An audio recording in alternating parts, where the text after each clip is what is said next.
बिस्मिल्लाहिर्रहमानिर्रहीम। अस्सलाम वालेकुम। तमाम देखने वाले हज़रात को रेस एकेडमी की तरफ से खुशामदीद कहते हैं। जैसा कि आप जानते हैं कि आज हम इस वीडियो में जो कि chapter number 1 introduction of chemistry, lecture number 1 class 9, तो आज की इस वीडियो में हम आपको बताएंगे कि केमिस्ट्री क्या है। तो आइए हम चलते हैं chemistry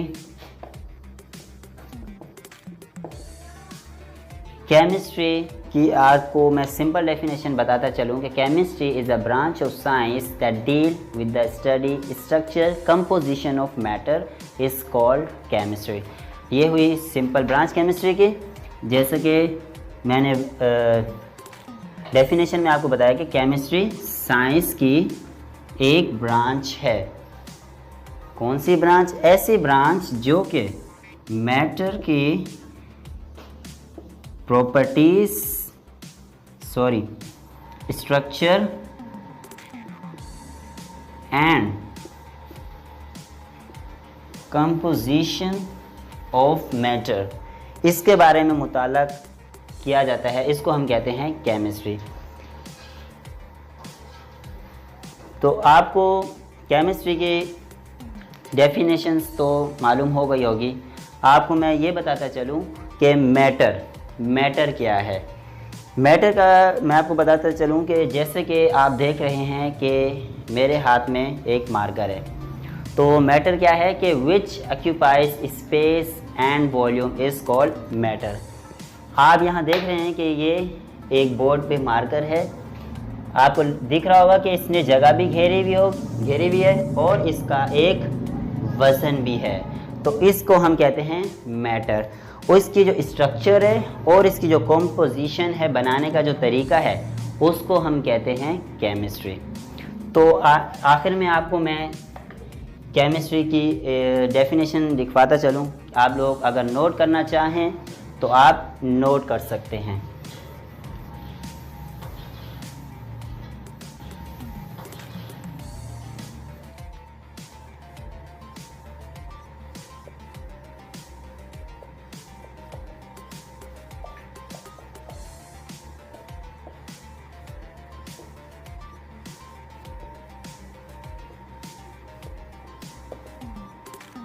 Chemistry is a branch of science that deal with the study, structure and composition of matter is called chemistry।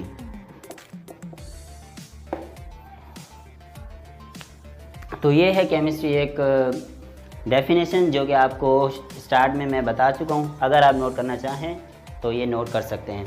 तो आगे हम चलते हैं कि branches of chemistry. Branches of chemistry का डिटेल में मैं आपको आगे जाके बताऊँगा। अब मैं सिर्फ आपको थोड़ा सा इंट्रोडक्शन और नाम बताता चलूँ कि हमारी बुक्स में जो वैसे तो बहुत सारी ब्रांच हैं, लेकिन हमारी बुक में जो ब्रांचेस हैं वो सिर्फ 9 हैं।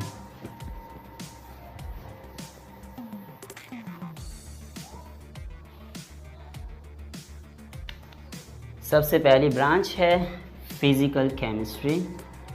Branches of chemistry. सबसे पहली ब्रांच फिज़िकल केमिस्ट्री। दूसरी हमारी ऑर्गेनिक केमिस्ट्री। तीसरी हमारी इनऑर्गेनिक केमिस्ट्री। फोर्थ हमारी है एनालिटिकल केमिस्ट्री। और पांचवी हमारी है पॉलीमेरिक केमिस्ट्री। एंड सिक्स्थ हमारी है इन्वायरमेंटल केमिस्ट्री। सेवेंथ हमारी है इंडस्ट्रियल केमिस्ट्री।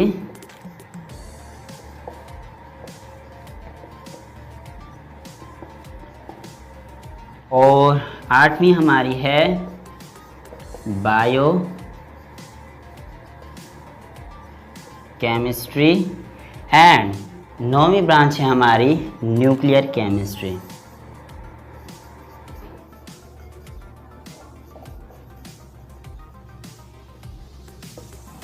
तो ये हमारी वो ब्रांचेस हैं जो कि हमारी बुक में दी गई हैं।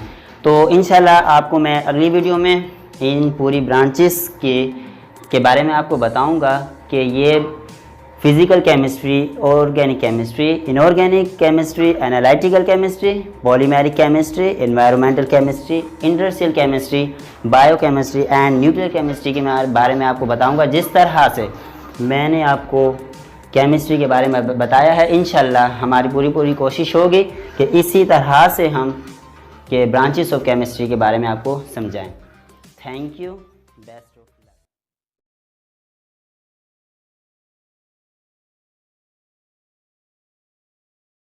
बिस्मिल्लाहिर्रहमानिर्रहीम। अस्सलाम वालेकुम। तमाम देखने वाले हज़रात को रेस एकेडमी की जानिब से खुशामदीद कहते हैं।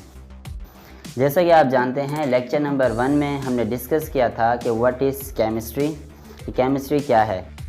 थोड़ा सा मैं रिपीट करता चलूँ कि केमिस्ट्री के बारे में। Chemistry is a branch of science that deal with the study structure and composition of matter is called chemistry. तो दोस्तों, आज हम डिस्कस करेंगे कि ब्रांचेस ऑफ केमिस्ट्री, केमिस्ट्री की ब्रांचेस क्या हैं और कितनी हैं। तो वैसे तो केमिस्ट्री की ब्रांचेस बहुत सारी हैं, लेकिन हमारी जो क्लास 9 की बुक में दी गई हैं वो हैं 9 ब्रांचेस। तो आइए डिस्कस करते हैं branches of chemistry.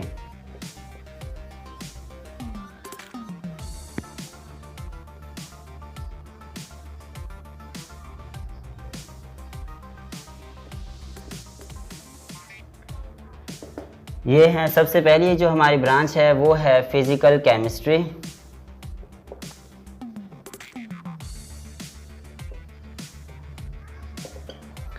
Physical chemistry ये हमारी सबसे पहली ब्रांच है कि it is a branch of chemistry that deal with the laws and principle governing the combination of atoms molecules in chemical relationship. तो इसमें फ़िज़िकल केमिस्ट्री में हमें ये बताया गया है कि केमिस्ट्री की ये एक ऐसी ब्रांच है जिसमें हम रिलेशनशिप के बारे में बात करते हैं। एटम्स और मॉलिक्यूल्स के दरमियान जो रिलेशनशिप है उसके बारे में हम बात करते हैं। फ़िज़िकल केमिस्ट्री में जो सबसे पहली बात है वो होती है रिलेशनशिप की, और इसके बाद जो बात है हमारी वो है एटम्स और मॉलिक्यूल्स के दरमियान। फ़िज़िकल केमिस्ट्री इसका नाम क्यों दिया गया है, वो इस वजह से दिया गया है क्योंकि रिलेशनशिप है एटम्स और मॉलिक्यूल्स के दरमियान, और किसके मदद से है, फ़िज़िकल तरीके से है। इस वजह से हमें इस केमिस्ट्री का नाम फ़िज़िकल केमिस्ट्री रखा गया है।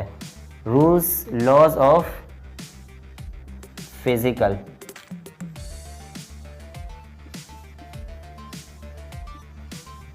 इस वजह से इस केमिस्ट्री का जो नाम रखा गया है वो फ़िज़िकल केमिस्ट्री रखा गया है। इस बिना पर ये रिलेशनशिप के बारे में बताती है, एटम्स और molecules to the help of law of physical. तो ये हमारी हो गई फ़िज़िकल केमिस्ट्री। इसके बारे में यकीनन आपको उम्मीद है कि समझ आ गई होगी। और हमारी जो दूसरी ब्रांच है वो है हमारी ऑर्गेनिक केमिस्ट्री।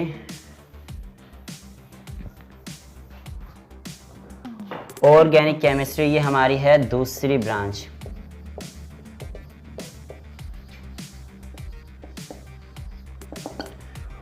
ऑर्गेनिक केमिस्ट्री क्या है कि ऑर्गेनिक हमारी साइंस की एक ऐसी ब्रांच है जिसमें हम हाइड्रोकार्बन्स के बारे में और उसके जो डेरिवेटिव्स है उसके बारे में हम स्टडी करते हैं, उसको हम कहते हैं ऑर्गेनिक केमिस्ट्री। सबसे पहला जो पॉइंट है हमारा है हाइड्रोकार्बन्स।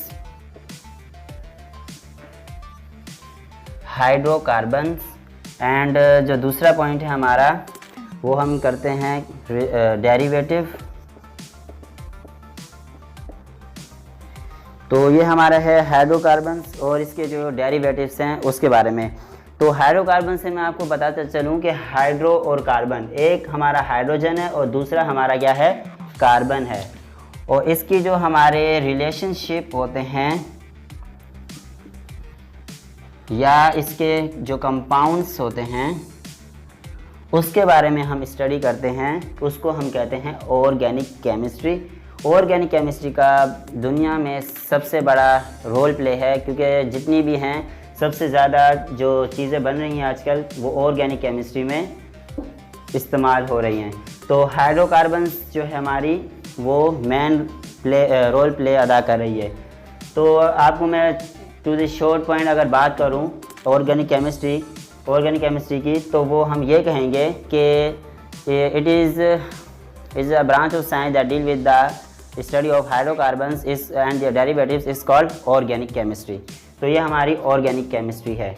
तो इसमें हमारी बहुत सारी ऐसी चीज़ें इस्तेमाल में होती है। अगर हम एग्जांपल लें तो हमारे प्लास्टिक्स हो गए और पेट्रोल एटसेट्रा, ये हमारी आती है ऑर्गेनिक केमिस्ट्री में। इनका जो रोल प्ले है वो ऑर्गेनिक केमिस्ट्री में बहुत ज़्यादा है। तो आपको यकीनन ऑर्गेनिक केमिस्ट्री जो है समझ आ गई होगी। अब चलते हैं हम तीसरी ब्रांच की तरफ, वो है हमारी इनऑर्गेनिक केमिस्ट्री।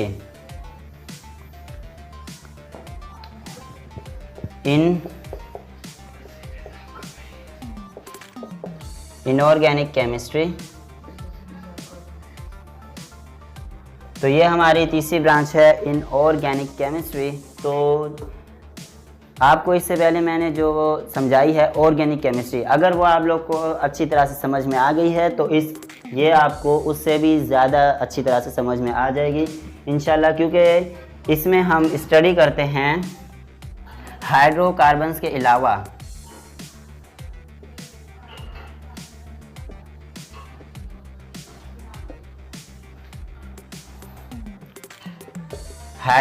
के अलावा जितने भी हमारे एलिमेंट्स हैं उसमें जो रिलेशनशिप है, कॉम्बिनेशन है, उसमें हम स्टडी करते हैं इनऑर्गेनिक केमिस्ट्री में।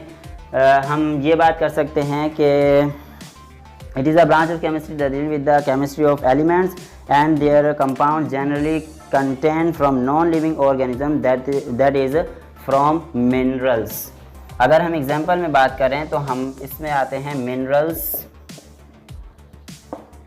तो ये हमारी है इनऑर्गेनिक केमिस्ट्री। इसमें हम बात करते हैं हमारे पीरियोडिक टेबल में जितने भी एलिमेंट्स हैं एक्सेप्टेड हाइड्रोकार्बन्स के अलावा जितने भी हम एलिमेंट्स स्टडी करते हैं उनका जो रिलेशनशिप है, उनके जो केमिकल रिएक्शन है, उसके अलावा जितने भी एलिमेंट्स हैं उसकी हम स्टडी करते हैं। इसे हम जो है इनऑर्गेनिक केमिस्ट्री कहते हैं। तो इनऑर्गेनिक केमिस्ट्री की हम बात कर चुके हैं। और टू द पॉइंट अगर बात करें इनऑर्गेनिक केमिस्ट्री की तो वो ये है कि it is a branch of chemistry except hydrocarbons atom and molecules is called inorganic chemistry. इसमें एग्जांपल हमने ली थी मिनरल्स की। तो हमारी जो चौथी ब्रांच है वो है हमारी एनालिटिकल केमिस्ट्री।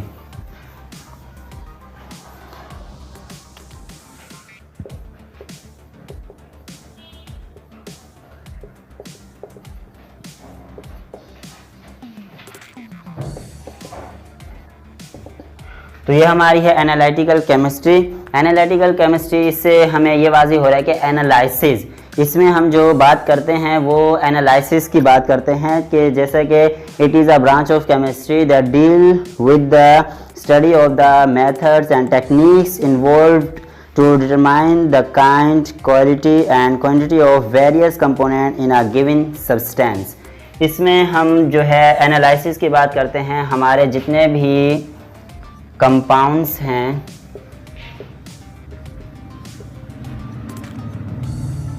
और क्वालिटी,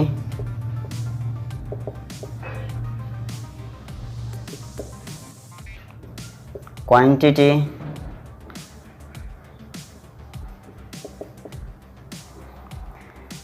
इसमें हम जो बात करते हैं वो इसमें रिलेशनशिप वही हो रहा होता है एंड केमिस्ट्री का, लेकिन इसमें जो मेन चीज़ है वो क्वालिटी एंड क्वांटिटी की आ जाती है।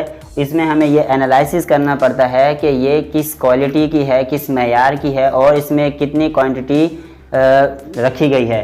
अगर हम मिसाल लें, एक हमारे पास अगर हम जामे शीरी की मिसाल लेते हैं तो ये इसमें ये है कि जामे शीरी में क्या है, एक वाटर है, वाटर की जो हमारी क्वांटिटी है वो ज़्यादा अमाउंट में है, तो ये हमारी एक मिसाल। और दूसरी इसमें हम शुगर अगर ऐड करते हैं तो वो किस क्वांटिटी में करते हैं, उसकी जो मिकदार होगी वो कम है। इसके बाद हमने ऐड किया जामे शीरी। ये ज़्यादातर जो हमारा यूज़ होता है वो रमज़ान में होता है और कुछ ऐसे हैं जो कि गर्मियों में जैसे कि आ चुकी हैं उसमें भी इस्तेमाल करते हैं। तो इसमें जो एनालिटिकल केमिस्ट्री है इसका जो मेन रोल प्ले है वो है एनालिसिस का, कि आया कि हमारे पास जो चीज़ है, जो एलिमेंट, जो कंपाउंड्स हमें दिया गया है वो किन चीज़ों से बना गया है और उसमें क्या चीज़ें ऐड हैं, ये हम बात करते हैं सारी एनालिटिकल केमिस्ट्री में। अब हमारी जो पांचवी ब्रांच है,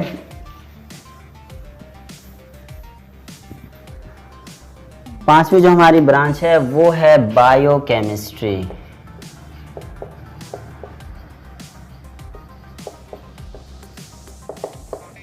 बायोकेमिस्ट्री, बायो से आपको ये अंदाज़ा हो रहा होगा कि बायो मीन्स लाइफ।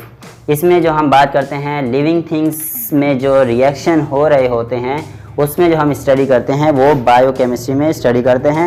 इसके जो हमारे आते हैं animals and plants, living things में हमारे एनिमल्स एंड प्लांट्स, और एनिमल्स में हमारा, और इसमें मेटाबॉलिज्म, मेटाबॉलिज्म हमारा एक रिएक्शन होता है एनिमल्स में, वो ये होता है कि इसमें मेटाबॉलिज्म के बारे में आपको मैं बताता चलूँ कि मेटाबॉलिज्म में ब्रेक डाउन हो रही होती है। ब्रेक डाउन किस तरह से, हम जो फूड इस्तेमाल करते हैं या कार्बोहाइड्रेट्स या प्रोटीन, फैट्स वगैरह हम इस्तेमाल करते हैं, हमारे जिस्म में वो किस तरह से ब्रेक डाउन हो रही होती है, और इस ब्रेक डाउन में जो भी हमारे केमिकल यूज़ हो रहे होते हैं उसके जो रिलेशनशिप है और उसकी जो स्टडी है वो हम करते हैं बायोकेमिस्ट्री में। और बायोकेमिस्ट्री में आपको यही बता चलूँ कि इसका बहुत बड़ा रोल, मेन रोल प्ले है वो इस वजह से क्योंकि इसमें जो है मेडिसिन हमारी जो बनती है वो इसी की मदद से बनती हैं। बायोकेमिस्ट्री में हमारी जो मेडिसिन हैं वो इसी के हेल्प से बनती है, इसका ये मेन रोल प्ले है। अगर टू द पॉइंट बात करें तो biochemistry is a branch of science which deals with the study living organisms, is called biochemistry. तो अब हमारी जो छठी ब्रांच है वो है हमारी इंडस्ट्रियल केमिस्ट्री।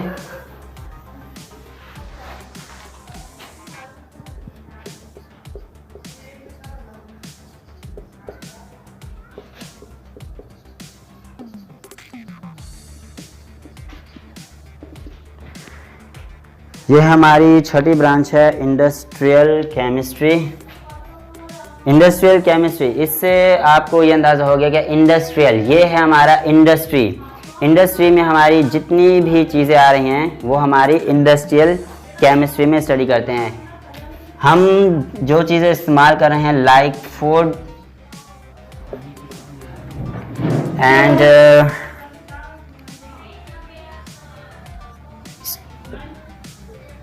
स्टील मिल,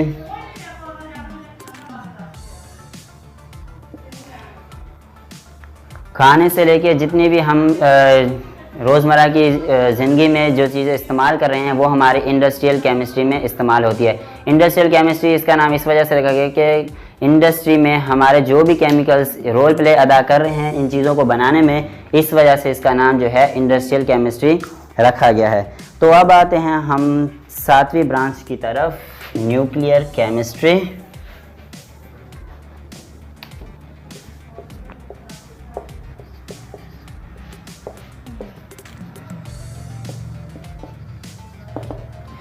सातवीं जो हमारी ब्रांच है वो है न्यूक्लियर केमिस्ट्री। तो न्यूक्लियर केमिस्ट्री के मैं आप बारे में बताता चलूँ कि न्यूक्लियर केमिस्ट्री जो है वो हमारी इनविजिबल रेजेस जो होती हैं उसके बारे में हम स्टडी करते हैं, उसको हम कहते हैं न्यूक्लियर केमिस्ट्री। और जो आजकल के आपने सुना होगा न्यूक्लियर बॉम्ब, तो ये आज़ाद हमारा हुआ है न्यूक्लियर केमिस्ट्री की हेल्प से। वो किस वजह से? क्योंकि हाँ, जो न्यूक्लियर बॉम्ब है वो हमारे लिए नुकसानदेह है, हमारी बॉडी के लिए। हमारी बॉडी के लिए जो भी चीज़ें नुकसानदेह हैं, रेजेस हों या न्यूक्लियाई एटम्स में जितनी भी चीज़ें आ रही हैं वो न्यूक्लियर केमिस्ट्री में हम स्टडी करते हैं। और इनविजिबल रेजेस हमारी कौन सी हैं? इनविजिबल रेजेस जो है हमारी वो है अल्फ़ा, बीटा एंड गामा। ये जो हमारी हैं इनविजिबल रेजेस हैं जो कि हमारी बॉडी के लिए हार्मफुल है। और इसकी जो हमारी बॉडी पे जो इफ़ेक्ट है, उस इफ़ेक्ट को जो हम स्टडी करते हैं वो हम करते हैं न्यूक्लियर केमिस्ट्री में।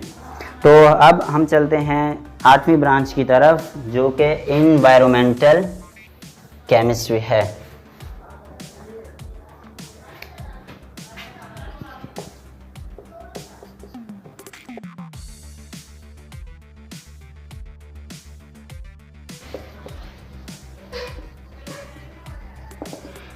यह हमारी 8वीं branch environmental chemistry. Environmental chemistry के बारे में आपको मैं बताता चलूँ कि एनवायरमेंटल केमिस्ट्री का ये मतलब है कि हमारी जो रिलेशनशिप है एनवायरनमेंट से और उसमें जो होने वाले असरात हैं, हमारी बॉडी पे जो इफ़ेक्ट हैं वो किस नौइयत के हैं, और इसके बारे में जो हम स्टडी करते हैं वो हमारा एनवायरमेंटल केमिस्ट्री के बारे में हम करते हैं।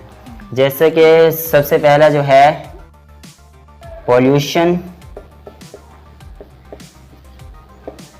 और इससे होने वाली डिजीज़।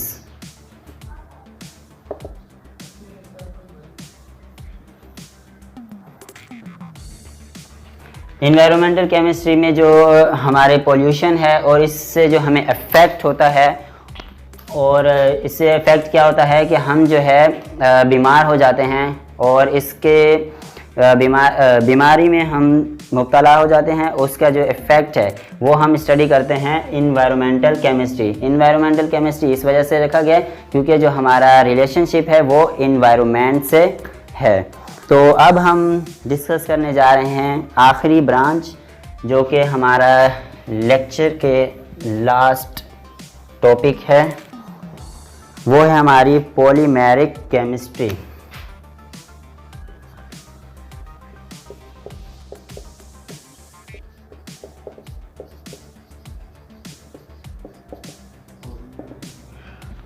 पॉलीमेरिक केमिस्ट्री जो हम इसमें स्टडी करते हैं वो हम करते हैं जो हमारे इंडस्ट्री में जो प्लास्टिक्स, पीवीसी पाइप वगैरह जो हम इस्तेमाल कर रहे हैं वो हमारी आती है पॉलीमेरिक केमिस्ट्री में। पॉलीमेरिक केमिस्ट्री इस वजह से है क्योंकि जो पीवीसी पॉलीविनाइल क्लोराइड, इसमें भी हमारी केमिस्ट्री इस्तेमाल हो रही है। इस वजह से इसका जो नाम है हमारा वो पॉलीमेरिक केमिस्ट्री रखा गया है।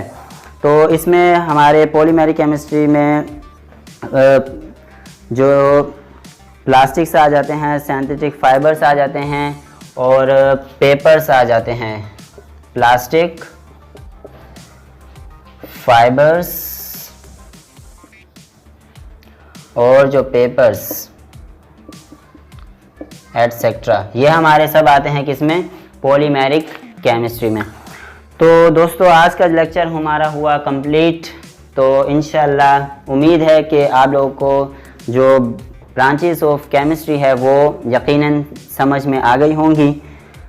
तो हम मिलते हैं अगली वीडियो में इंशाल्लाह। हम अगली वीडियो में स्टार्ट करेंगे रोल्स ऑफ केमिस्ट्री के केमिस्ट्री का हमारी ज़िंदगी में क्या रोल प्ले है। तो thank you, best of luck.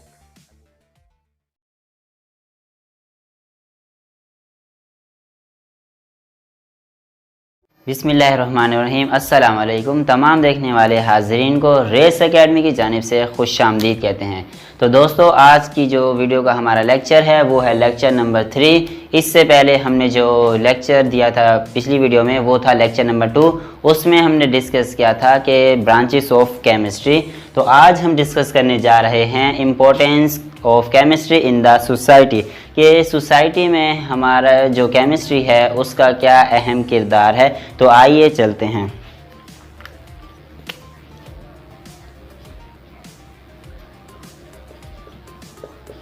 Importance of chemistry in the society।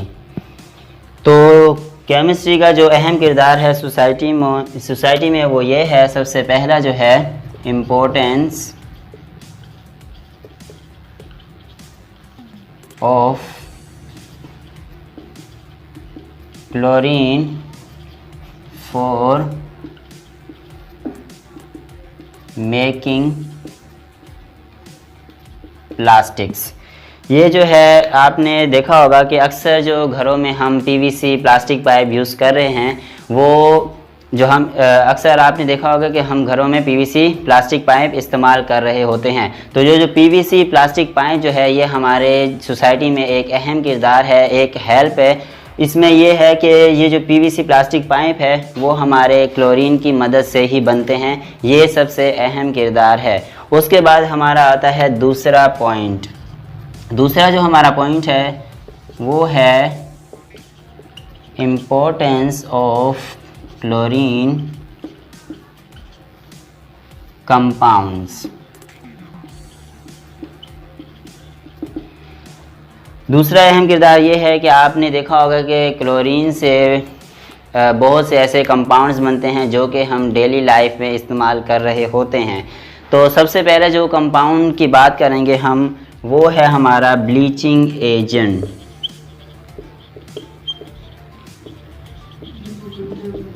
तो ये जो ब्लीचिंग एजेंट जो है हम यूज़ करते हैं वाइटनर एंड क्लीन के तौर पर। इसका यही हमारा इस्तेमाल है जो अक्सर आपके घरों में इस्तेमाल होता है, ब्लीच। तो यही वही ब्लीचिंग एजेंट है जो कि हम वाइटनर एंड क्लीन के तौर पर इस्तेमाल करते हैं। उसके बाद जो हमारा आता है वो आता है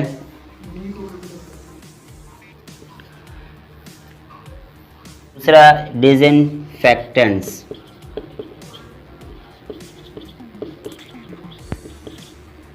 डिसइंफेक्टेंट्स जो है हमारा जो इस्तेमाल होता है वो जितने भी हमारे माइक्रो ऑर्गेनिज़म्स होते हैं जो कि हमें अपनी आँख से दिखाई नहीं दे रहे होते, उनकी जो किल करते हैं, उनको ख़त्म करता है ऐसा कंपाउंड जो कि माइक्रो ऑर्गेनिज़म्स को डिस्ट्रॉय कर दे, वो कहलाता है क्लोरीन कंपाउंड, उसमें शामिल होता है। इसके बाद जो हमारा तीसरा है वो है पेस्टिसाइड्स। तो पेस्टिसाइड जो हमारा एक ऐसा कंपाउंड है जिसमें हम जितने भी हमारे इंसेक्ट आ जाते हैं, कीड़े मकोड़े आ जाते हैं, उनको जो डिस्ट्रॉय करने के लिए इस्तेमाल करते हैं या उनको ख़त्म करने के लिए इस्तेमाल करते हैं, वो है पेस्टिसाइड्स।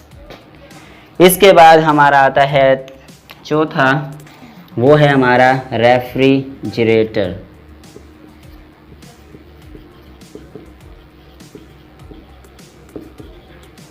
रेफ्रिजरेटर से आपने ये अंदाज़ा लगा रहे होंगे कि रेफ्रिजरेटर का जो काम होता है वो है कूलिंग फराहम करना, मतलब ठंडक पहुंचाना। तो ये एक ऐसा कंपाउंड है हम वहाँ यूज़ करते हैं जहाँ पर कोई भी जगह पर या कोई भी चीज़ पे हमें कूलिंग फराहम करनी होती है, तो उस जगह पे हम रेफ्रिजरेंट या रेफ्रिजरेटर जो कंपाउंड है वो हम इस्तेमाल करते हैं। इसके बाद हमारा आता है फ्लेम रिटार्डेंट। फ्लेम रिटार्डेंट्स जो हम इस्तेमाल करते हैं एक ऐसा कंपाउंड है जहाँ पे आपने देखा होगा कि आग कोई ऐसी जगह होती है जहाँ पे आग लगने का ख़तरा मौजूद होता है, तो उन जगह पे हम जो कंपाउंड इस्तेमाल करते हैं वो है फ्लेम रिटार्डेंट, जो कि आग लगने का ख़तरा ना हो। फ्लेम रिटार्डेंट यकीनन आप लोग को जो है समझ में आ गया है। जितने भी ये कंपाउंड्स हैं हमारे वो क्लोरीन की मदद से ही बनते हैं और ये जो कंपाउंड्स है वो हमारी डेली लाइफ में इस्तेमाल हो रहे होते हैं और ये एक अहम किरदार है केमिस्ट्री का हमारी सोसाइटी में। तो आइए हम तीसरे पॉइंट की तरफ बढ़ते हैं। तीसरा जो हमारा पॉइंट है वो है importance of chlorine for killing pathogenic organisms. तो ये है हमारा तीसरा point, importance of chlorine for killing pathogenic organisms. इसका मतलब ये है कि हम जो है हमारी डेली लाइफ में ऐसे ऑर्गेनिजम्स होते हैं जो कि हमारी बॉडी से मुतासिर हो रहे होते हैं, उनका जो ख़ात्मा करता है वो है क्लोरीन। क्लोरीन जो है हमारा एक एंटीसेप्टिक के तौर पे भी हम इस्तेमाल करते हैं। इसके बाद हमारा आता है पॉइंट नंबर 4, वो है importance of chemistry in industries. इसका ये है कि इम्पोर्टेंस ऑफ केमिस्ट्री जो है वो इंडस्ट्रीज़ में किस तरह से हम इस्तेमाल कर रहे होते हैं। तो हम इससे अंदाज़ा लगा सकते हैं कि हम जितनी भी हैं दुनिया में या पाकिस्तान में जितनी भी इंडस्ट्रीज़ हैं उनमें जो बनने वाली अशिया हैं वो यकीनन केमिस्ट्री की मदद से ही बन रही होंगी। हम जो सीमेंट इस्तेमाल कर रहे हैं, कॉस्मेटिक इस्तेमाल कर रहे हैं, फ़ाइबर इस्तेमाल कर रहे हैं, ये जितनी भी हमारी रोज़मर्रा की चीज़ें जो हम इस्तेमाल कर रहे हैं वो हमारी केमिस्ट्री की मदद से बन रही है और वो इंडस्ट्रीज़ में जो हम मेथड इस्तेमाल कर रहे हैं वो यकीनन केमिस्ट्री ही है। ये है चौथा पॉइंट। और हमारा जो पांचवा पॉइंट है वो है importance of chemistry in environment.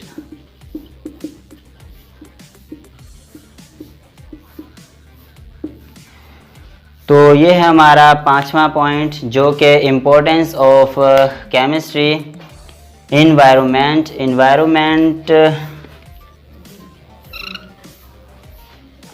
तो इन्वायरमेंट ये है हमारा पांचवा पॉइंट। इन्वायरमेंट से आपको ये अंदाज़ा हो रहा होगा कि हमारे इन्वायरमेंट में ऐसे ऑर्गेनिजम्स होते हैं जो कि हमारी बॉडी के लिए हार्मफुल होते हैं। तो उस हार्मफुल ऑर्गेनिजम्स को जो हम ख़त्म करते हैं या उनको डिस्ट्रॉय करते हैं वो भी हम केमिस्ट्री की मदद से ही करते हैं। इसके बाद जो हमारा पॉइंट है वो है हमारा पॉइंट नंबर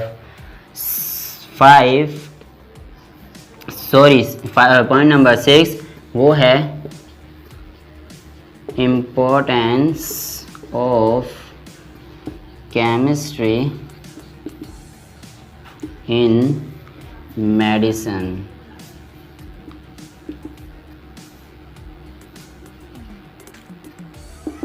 मेडिसन्स। तो ये हमारा लास्ट पॉइंट है इस वीडियो की इस टॉपिक का। तो ये है मेडिसन्स के हवाले से अगर हम बात करें कि केमिस्ट्री का क्या अहम किरदार है, तो मेडिसन्स में केमिस्ट्री का बहुत ही बड़ा किरदार है। वो ये है कि हम जो है आजकल आपने देखा होगा कि सर्जिकल डिपार्ट में जो ऑपरेशन हो रहे होते हैं वो उससे पहले जो पेशेंट को एक दवाई दी जाती है एनेस्थेटिक के नाम से, वो है बेहोश करने वाली दवा, क्योंकि ड्यूरिंग ऑपरेशन जो है पेशेंट को कोई भी तकलीफ़ ना हो। इसके अलावा जो है बहुत सी एंटीसेप्टिक्स बनाई जाती हैं जो माइक्रो ऑर्गेनिजम्स होते हैं उनको ख़त्म करने के लिए इस्तेमाल होती है। तो दोस्तों आज का जो हमारी वीडियो का जो टॉपिक था वो हुआ इख्तिताम पज़ीर, और हम अगली वीडियो की तरफ इंशाल्लाह बढ़ेंगे। और अगली वीडियो का जो हमारा टॉपिक होगा अगली वीडियो का वो है साइंटिफिक अप्रोच ऑफ केमिस्ट्री। तो इंशाल्लाह तब तक के लिए अल्लाह।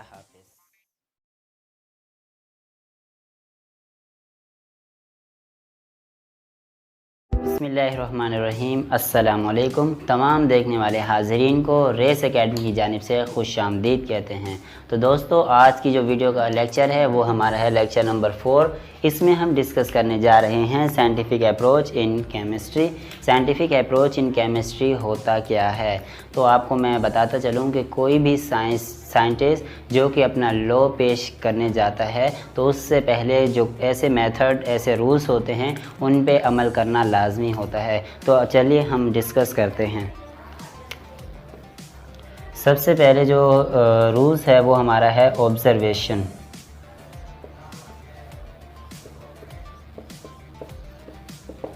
ऑब्ज़र्वेशन होता क्या है? ऑब्ज़र्वेशन का वैसे उर्दू में जो मतलब है वो है हमारा मुशाहिदा। इसका मतलब है मुशाहिदा। ऑब्ज़र्वेशन क्या होता है? ऑब्ज़र्वेशन ये होता है कोई भी हमारे दिमाग में ऐसा नया सवाल क्रिएट हो या पैदा हो, उसको हम कहते हैं ऑब्ज़र्वेशन। जैसे कि आप न्यूटन के बारे में जानते होंगे कि न्यूटन एक मर्तबा पेड़ के नीचे आराम फरमा रहे थे तो अचानक से नीचे सेब गिरता है और वो डिस्टर्ब हो जाते हैं। तो उसने ये ऑब्ज़र्व किया कि ये जो सेब है वो नीचे क्यों गिरा, ये ऊपर क्यों नहीं गया। तो उसके जहन में जो सवाल नया क्रिएट हुआ है उसको हम कहते हैं ऑब्ज़र्वेशन। तो आइए चलते हैं, जो दूसरा हमारा मेथड है वो है हमारा हाइपोथेसिस।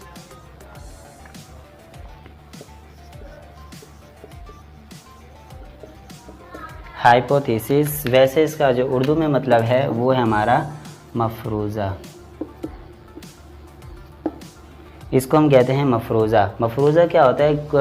हमारे जहन में बहुत सारे ऐसे सवालात पैदा हो गए। कुछ ऐसे सवाल होते हैं जो कि हमारे जहन में मखसूस सवाल होते हैं, उनको कलेक्ट करके जो हम पेश करते हैं उसको हम मफरूज़ा कहते हैं। जैसे कि आपको मैं एक मिसाल दूं, एक आपके पास ज्योमेट्री है और ज्योमेट्री में बहुत सारी चीज़ें हैं।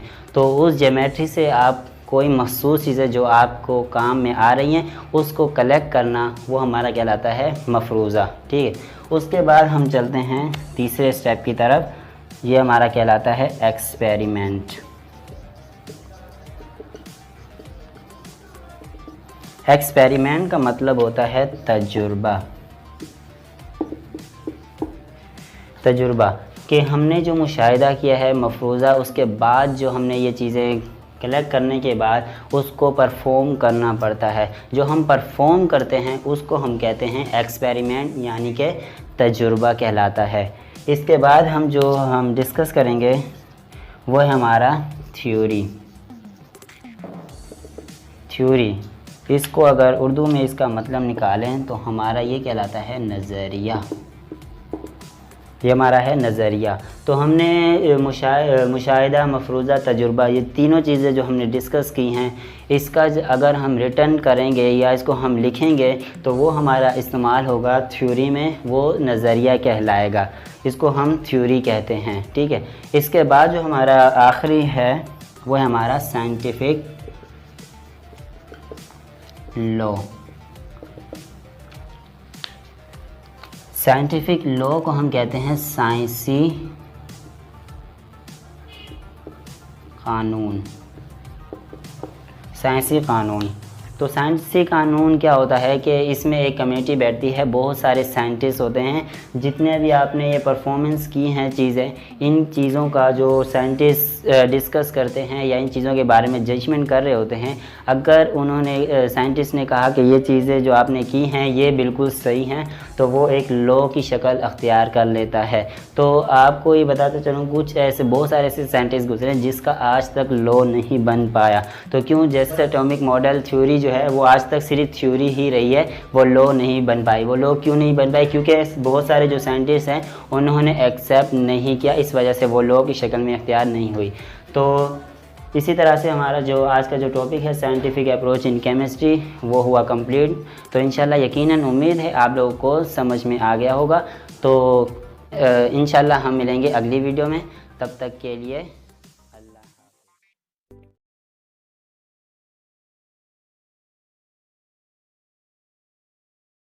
रहमानिर्रहीम। अस्सलाम वालेकुम तमाम देखने वाले हाज़रीन को रेस एकेडमी की जानिब से खुश आमदीद कहते हैं। तो दोस्तों, आज की जो वीडियो का लेक्चर है वो हमारा है लेक्चर नंबर 5। आज हम इसमें डिस्कस करने जा रहे हैं the history of chemistry. Chemistry की क्या तारीख़ है। The history of chemistry. History of chemistry. History of chemistry को 3 पीरियड्स में डिवाइड किया गया है। देयर आर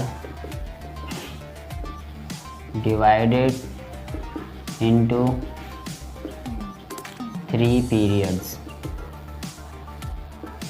3 पीरियड्स में इसको डिवाइड किया गया है और जो सबसे पहला पीरियड है वो है the Greek period.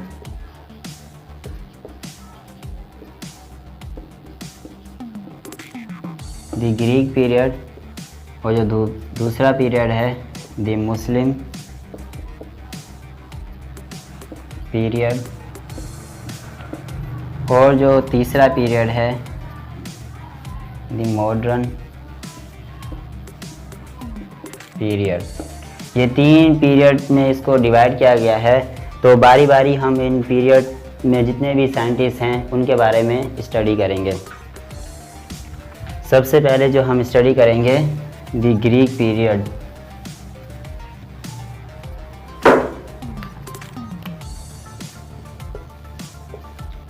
The Greek period. Greek period में कौन से साइंटिस्ट आते हैं। प्लेटो, एरिस्टोटल और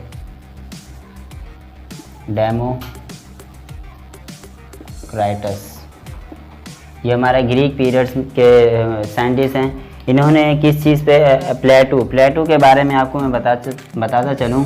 इसको अफलातून भी कहा जाता है और जो एरिस्टोटल है इसको अरस्तु कहा जाता है। और ये जो साइंटिस्ट है इन्होंने किस चीज़ पे वर्क किया था। इन्होंने जिस चीज़ पे वर्क किया था अर्थ, एयर, वाटर एंड फायर, इन चीज़ों पे इन्होंने वर्क किया था। ये जो ग्रीक पीरियड के साइंटिस्ट हैं। और जो हमारा अब स्टार्ट करने जा रहे हैं दूसरा पीरियड। दूसरा हमारा कौन सा है। The Muslim period.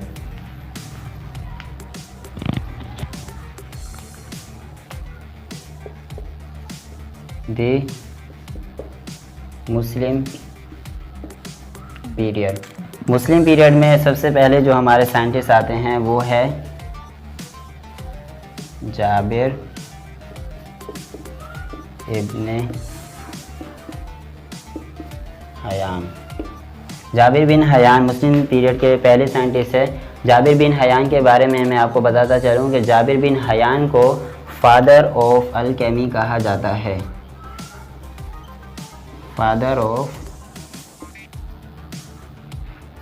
अलकेमी।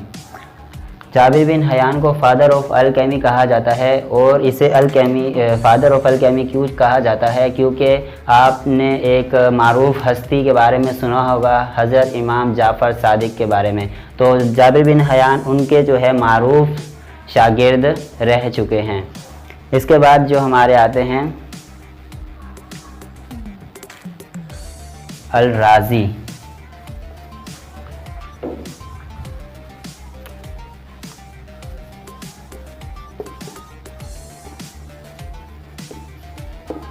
अल राज़ी ने जिस चीज़ पे काम किया था वो एक मेडिसन। कौन सी ऐसी मेडिसन है। एनेस्थीसिया।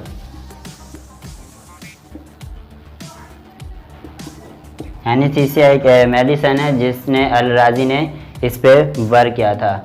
ये कौन सी मेडिसन है और इसका क्या काम है। ये सर्जिकल डिपार्टमेंट में इस्तेमाल होती है बेहोश करने के लिए। इसके बाद जो हमारे दूसरे साइंटिस्ट हैं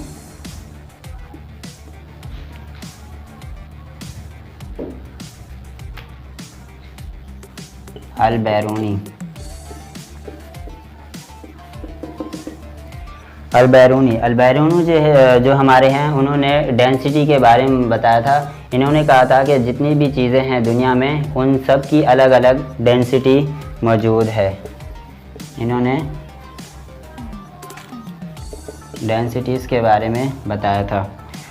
और डेंसिटी क्या है ये आपको मैं बताता चलूँ। एक मिसाल से मैं आपको समझाता हूँ कि हमने एक बीकर लिया, बीकर में हमने पानी भर दिया और इसमें हम कुछ चीज़ें ऐड करेंगे, जैसे कि हमने इसमें शुगर ऐड कर दी, उसके बाद हम इसमें डालेंगे ऑयल। जब इसमें हमने शुगर डाली तो हमें वाटर में शुगर डाली तो शुगर जो है बिल्कुल एंड तक आ गई। उसके बाद जब हमने ऑयल डाला तो ऑयल का जो लेवल है वो थोड़ा सा ऊपर रह गया। तो इससे ये मालूम हुआ कि शुगर की जो डेंसिटी है वो ज़्यादा है बनिस्बत ऑयल के। इन्होंने अलबैरूनी ने ये बताया था। इसके बाद जो हमारे चौथे साइंटिस्ट हैं इब्ने सीना।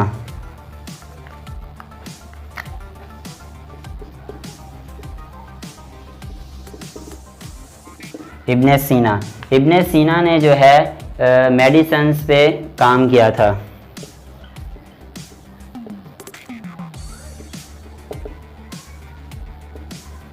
इन्होंने मेडिसिन्स पे काम किया था और मैथमेटिक्स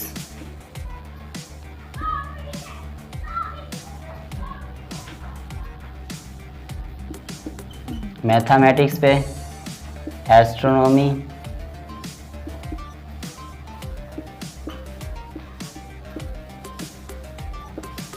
एस्ट्रोनॉमी और केमिस्ट्री, इन चीज़ों पे इन्होंने इब्ने सीना ने काम किया था। इनके बारे में बताया था, मेडिसिन के बारे में, मैथमेटिक्स, एस्ट्रोनॉमी और फिलोसफी, इन चीज़ों के बारे में इब्ने सीना ने बताया था। इसके बाद जो हमारा आखिरी पीरियड रह गया है वो है the modern period. Muslim period हमारा हुआ कंप्लीट। अब आते हैं हमारे आखिरी लास्ट पीरियड की तरफ, the modern period. Modern period के जो सबसे पहले साइंटिस्ट हैं वो हैं Robert Boyle. Robert Boyle modern period के सबसे पहले साइंटिस्ट है।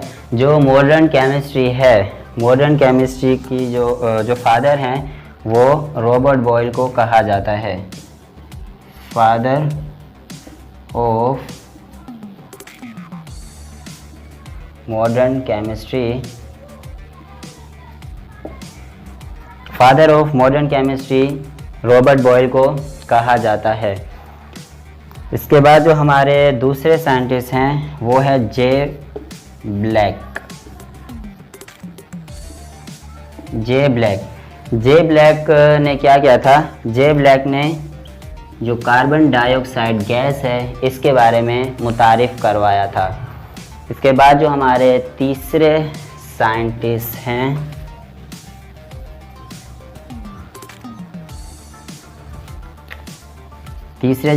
हमारे वो हैं जे प्रेस्ले। जे प्रेस्ले ये हमारे तीसरे साइंटिस्ट है। इन्होंने oxygen, sulphur dioxide and HCl इनके बारे में बताया था, मुतारिफ करवाया था, इंट्रोड्यूस दिया था कि ऑक्सीजन, सल्फर डाइऑक्साइड और हाइड्रोक्लोरिक एसिड। इसके बाद जो हमारे चौथे साइंटिस्ट हैं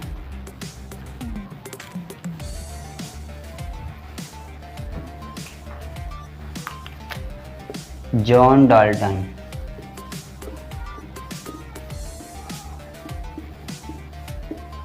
जॉन डाल्टन जो है हमारे तीसरे साइंटिस्ट हैं। जॉन डाल्टन ने जिस चीज़ पे वर्क किया था एटम,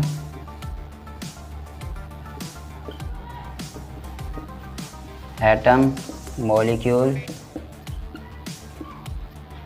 एंड एटॉमिक वेट।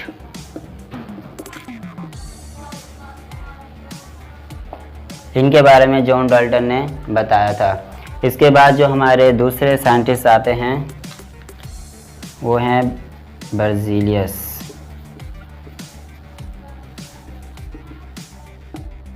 बर्ज़ीलियस ने सैम्बल्स फॉर्मूला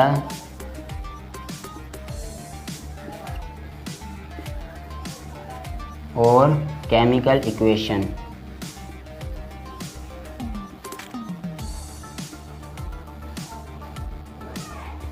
बर्ज़ीलियस ने सैम्बल्स, फार्मूलाज और केमिकल इक्वेशन के बारे में बताया था।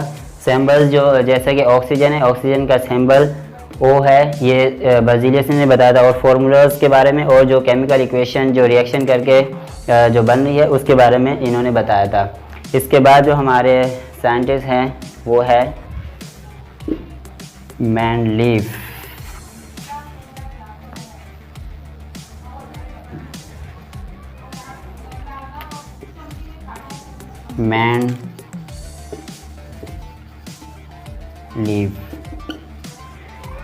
मेंडलीव ने जो अरेंजमेंट है पीरियोडिक टेबल की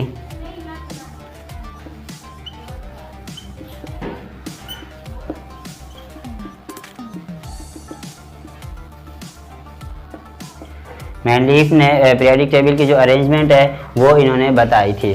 इसके बाद जो हमारे साइंटिस्ट है लास्ट वो है जे थॉमसन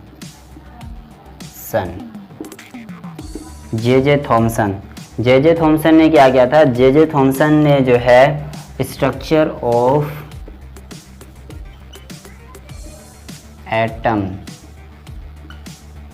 ऑफ एटम के बारे में बताया था और रेडियो